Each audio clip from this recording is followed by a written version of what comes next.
When it comes to solar, the future is bright, especially in North Carolina. It's the second largest producer of solar energy, only behind California. But when a tariff or a tax on a specific import was announced on solar panels from China, things suddenly looked a little dim, particularly for Stu Miller of Yes Solar Solutions.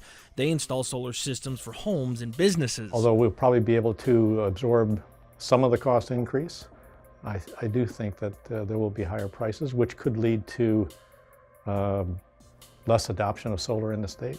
And unfortunately, that could lead to loss of jobs. A lot of jobs. The Solar Energy Industries Association says 23,000 jobs could be eliminated this year alone. Yeah, that's a lot. Yeah, but could that happen? Well, we'll get to that in a bit. Now, what doesn't make sense to some is why. Solar has made about 260,000 jobs in the United States since solar became a viable thing.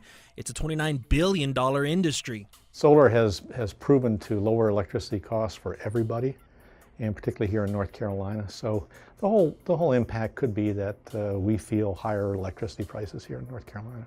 And if there's a 5% decrease or a 10% decrease, we're talking a lot of jobs. The Trump administration says China is making way more solar panels than the United States. about 80% more, give or take. So, in an effort to boost American solar manufacturing, the tariff was placed.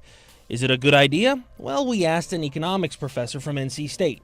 I don't think this is the end point. I think what they want is a trading world where we get something, perhaps access to Chinese markets, opening up Chinese markets more to U.S. companies, which has been an issue. We get something in return for reducing these tariffs. And? Now, the other thing that could happen is that the administration might want to encourage foreign producers to bring that production to the U.S. And that could be one consequence, which would perhaps be a win-win for U.S. jobs as well as a win for example, with respect to solar users. So do we need to ring an alarm bell? I think it's too soon to ring the alarm bell. I do think that those who are advocates of solar power are disappointed, are going to be disappointed. As for Stu and his North Carolina-based business, this whole solar industry is like riding a solar coaster.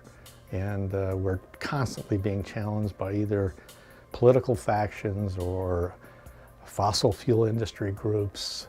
It's just one barrier after another. It's just another day at the office. The tariffs work like this: 30% for the first year, then 25% for the following year, then on to 20%, and ultimately 15%. And like most videos on social media, let us know what you think in the comments below.